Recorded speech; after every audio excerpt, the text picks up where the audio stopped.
L'aspirateur, j'ai oublié de l'éteindre.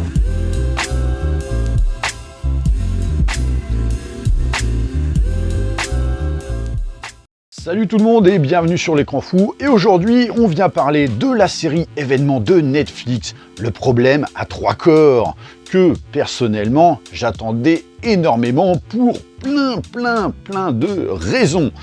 Alors là, comme ça, c'est vrai que rien que sur le postulat du titre, c'est pas super évocateur. Mais Le problème à trois corps raconte comment l'humanité fait face à des événements étranges qui vont remettre en question les fondements de la physique et des sciences, pour révéler qu'en vérité, tout ceci résulte d'un contact indirect avec une civilisation venue d'un autre monde qui va vite représenter une menace pour toute l'espèce humaine. Donc pourquoi je disais que c'est pas super évocateur? Parce qu'en fait, c'est tiré d'une histoire basée sur une trilogie de livres de hard SF de Liu Cixin. Donc effectivement, voilà, c'est pas un auteur comme Asimov ou Philip K. Dick dans le domaine de la SF, mais bon, il se fait quand même une certaine renommée, et notamment à travers cette trilogie. Puisque oui, cette saga a rencontré un fort succès au sein de la communauté de fans de science-fiction. Alors, perso, je n'ai jamais lu les livres, mais quand le projet a été annoncé, j'ai commencé un petit peu à me regarder dessus, notamment via une connaissance qui avait lu les livres et qui m'en avait dépeint effectivement un tableau ultra salivant. Donc déjà, c'est bien, ça partait pas mal. Et quand en plus j'ai appris que c'était le fameux projet sur lequel planchaient David Benioff et B.D. Weiss, là j'en pouvais carrément plus quoi. Alors certes, c'est Netflix qui produit, et c'est vrai qu'ils aiment bien s'accaparer des matériaux sources assez intéressants pour les saccager à travers des séries de qualité pouvant parfois aller dans le douteux, voire carrément le médiocre. Mais là, quand tu sais que tu as un projet solide, chapeauté en plus par les showrunners de Game of Thrones, qui sont en l'occurrence capables de tourner les talons à Lucasfilm sans le moindre remords pour différents artistiques avec Kathleen Kennedy sur un projet de trilogie Star Wars. Bon, ceci étant, qui n'a pas fini avec un différend avec elle justement, hormis ceux qui mangent dans sa main ou adhèrent effectivement à ses convictions toxiques. Donc non, c'est pas comme par exemple la série The Witcher. Là, quand tu peux avoir ces deux showrunners-là, tu tentes même pas de les museler à aucun moment, quoi. Tu les laisses faire ce qu'ils veulent, très clairement. Et franchement, ça fait du bien. Alors, c'est 8 épisodes pour quasiment 8 heures, mais vraiment, ça se dévore sans concession, quoi. Alors, c'est vrai qu'au début, on est un petit peu dérouté par l'approche très humaine qui est proposé quand on sait en plus l'ampleur que doit avoir le récit à mesure que l'on va avancer. C'est très réaliste. Néanmoins, le début, j'avoue, il part un peu dans tous les sens, et tu peux très vite quand même te poser des questions de ce vers quoi on tente de te diriger. Comme je le disais, c'est un récit complexe. Alors, certains le définiront comme faussement complexe parce que, vous savez, c'est un petit peu tendance de réduire la portée de certaines choses pour prétexter qu'on est bien au-dessus de tout ça. Mais de par sa narration, de par ses intrigues multiples, de par la complexité des personnages qui sont quand même très bien écrits, de par son côté très avant-gardiste sur l'humanité, de par son discours écolo, et j'en passe, oui, on comprend pourquoi les mecs derrière Game of Thrones ont voulu s'atteler finalement à une telle histoire. C'est ça qui le rend finalement complexe. Parce qu'il y a une différence entre complexe et compliqué. Et puis surtout parce que le but n'est pas ici de te livrer un programme de SF qui va t'en foutre plein la vue non plus, si ce n'est qu'il peut y avoir ça et là quelques petites envolées graphiques, mais ici, on est plutôt dans l'objectif de te proposer une vision totalement innovante de l'invasion alien, qu'on pouffe quand même souvent de voir toujours sous la même forme, sans la moindre inventivité ou nouveauté. Là, on est véritablement en territoire inconnu.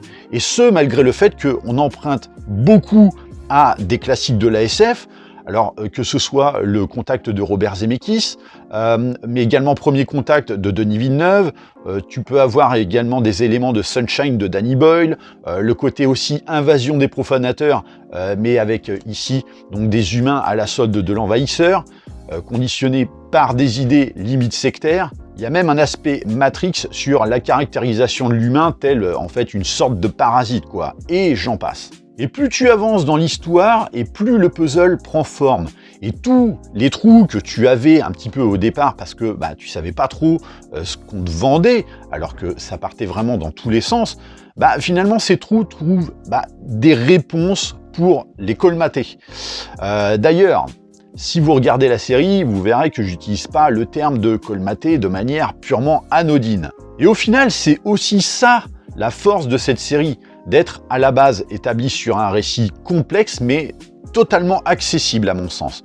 Donc tout devient extrêmement limpide et surtout, il arrive un step dans la série où chaque épisode va gonfler le build-up de manière exponentielle. Tu vois, comparé par exemple à d'autres séries où tu vas te retrouver en plein milieu avec un ventre mou, bah ici c'est pas du tout le cas. Donc c'est vrai que le début est quelque peu laborieux, comme je disais, mais arrivé au 5e épisode, là ça va à fond les ballons. D'ailleurs, le 5e épisode est absolument magistral de bout en bout. Donc que ce soit la fameuse séquence sordide d'un paquebot ou la séquence finale, mais c'est surtout que, alors, comme j'ai dit, j'ai pas lu les bouquins, mais là je crois vraiment que je vais le faire. Au vu de ce que j'ai appris de la suite, mais je vous l'annonce, hein, notamment pour ceux qui seraient peut-être un petit peu sceptiques et qui peut-être s'appuieraient sur le background des showrunners pour dire que ah non, c'est pas à la hauteur de Game of Thrones. Déjà, pour rappel, Game of Thrones, la première saison était correcte, mais c'était pas la plus fluide en matière d'introduction à un univers, mais que finalement, ce sont vraiment les saisons suivantes, à mon sens, qui lui ont donné cette aura de série culte. Dans le cas du problème à 3 corps, pour la suite, mais je vous le dis, on n'est clairement pas prêt pour ce qui va arriver. Cette série s'annonce véritablement incroyable, quoi, avec du complot en pagaille, de l'intrigue sur plusieurs temporalités et secteurs spatiaux et j'en passe. Donc vraiment un récit à la hauteur de ceux qui ont su gérer justement la complexité narrative de Game of Thrones. Et c'est sans intrigue et c'est 3000 personnages, hein. Donc bien sûr, incroyable en devenir, à la condition, évidemment, que ce soit respectueux du support d'origine. Mais je me fais pas trop de soucis. Alors certes, il y a visiblement quelques écarts au roman, de ce que j'ai cru comprendre. Mais apparemment, ça ne le dénature pas. Donc ça, c'est quand même plutôt bien. Et oui, puisque entre une écriture et une manière de le retranscrire en image, tu ne peux pas définir les choses de la même manière. Ça, il faut vraiment que les gens le comprennent. Alors après, c'est vrai que certains moments peuvent interloquer, notamment lorsqu'il sera question d'un univers virtuel, à travers des casques VR, qui amène l'histoire dans un délire limite ésotérique et mystique, mais par exemple, alors si je compare à la série Invasion sur Apple TV+, qui voulait donner justement une dimension humaine et intimiste d'une invasion alien, mais finalement pour partir ensuite dans un délire, enfin dans des délires complètement loufoques qui s'immiscent finalement pas bien au récit. Là, dans le problème à 3 corps, ça s'assimile plutôt bien et surtout, ça s'assume. Et alors, le sous-texte de la série sur la nature humaine, mais qui te saute à la gueule de manière perpétuelle, parce que au final, c'est un peu ça.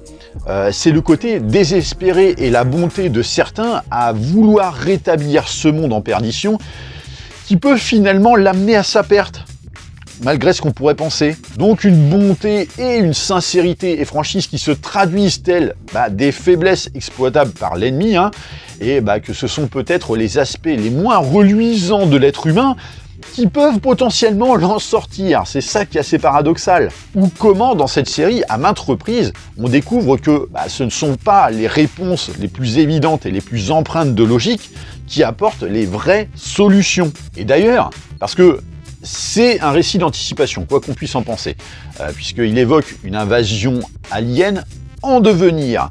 Mais alors, je ne vais pas rentrer dans les détails, je ne veux pas vous spoiler, mais ça rappelle des fois notamment les discours de certains comme Greta Thunberg qui reprochaient en l'occurrence aux gens de détruire le monde qu'on leur laisse, hein, ou que en fait on va les laisser se démerder. On est un petit peu dans ce genre de discours, donc voilà, hein, qu'est-ce qu'on fait? Est-ce qu'on profite de ce qu'on a et on laisse nos descendants à leur sort, chacun sa merde, ou faut-il anticiper, même si c'est pas voué à nous concerner directement? Qu'est-ce qui prime? La cohésion dans le temps ou l'individualisme? Et cette série interroge l'être humain par rapport à ces deux cas de figure de manière permanente. Et surtout, elle le fait 1000 fois mieux que Greta Thunberg et sans les fameuses larmes forcées devant les caméras, quoi. Bon, et alors, évidemment, niveau casting, c'est du tout bon. Alors bon, on a Jonathan Pryce, Eiza Gonzalez, B.D. Wong, et j'en passe. Et surtout, Liam Cunningham, mais qui pète la classe et le charisme, il est incroyable dans cette série. Et alors, bon, sur le plan formel, c'est très bien. Bon, il n'y a pas de dinguerie visuelle, en tout cas pas pour le moment, mis à part peut-être dans l'épisode 5, et notamment dans le monde virtuel pour le moment. Mais c'est propre, la narration et la gestion des intrigues font vraiment tout le taf.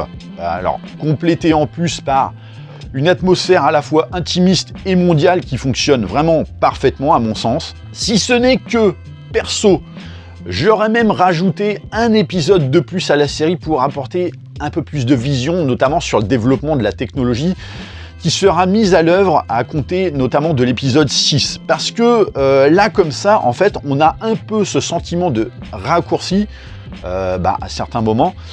Donc c'est vrai qu'on parle d'une technologie à développer qui paraît totalement improbable. Et genre, 2 épisodes après, on la met directement en application avec malheureusement peu de marqueurs temporels entre ces 2 moments qui permettent de donner un certain positionnement par rapport à tout ça aux spectateurs. C'est peut-être le seul vrai point noir que je vois à cette série. Bref, franchement, je le répète, alors si certains trouvent que c'est pas à la hauteur, n'oubliez pas, comme je le disais tout à l'heure, que Game of Thrones ne s'est pas fait en une saison. Là, on a malgré tout une entrée en matière qui annonce du très très lourd avec une ampleur ahurissante pour la suite. Moi personnellement, j'ai trop hâte de voir ce qui se profile derrière dans les détails. Parce que bon, comme je disais, j'en connais, on va dire, les grandes lignes. Bien sûr, seul l'avenir nous le dira, mais perso, moi j'y crois vraiment en une future grande série. Alors je peux comprendre néanmoins qu'on n'adhère pas. C'est pas, comme je le disais, la SF la plus séduisante pour un large public. Ça, c'est évident. Donc, voilà, moi, la seule chose que je peux vous dire, c'est que la seule manière de s'en assurer, ça reste encore de tester. Et puis, vous verrez par la suite. Voilà, j'en ai terminé avec cette review. N'hésitez pas à me dire dans les commentaires ce que vous avez pensé par rapport à tout ça, à ce petit programme signé Netflix. Pensez bien sûr à liker, partager la vidéo. Pensez à vous abonner à la chaîne et à activer la petite cloche de manière à vous tenir informé des prochains contenus. Et moi, je vous dis à très bientôt pour une prochaine vidéo. Allez, bye!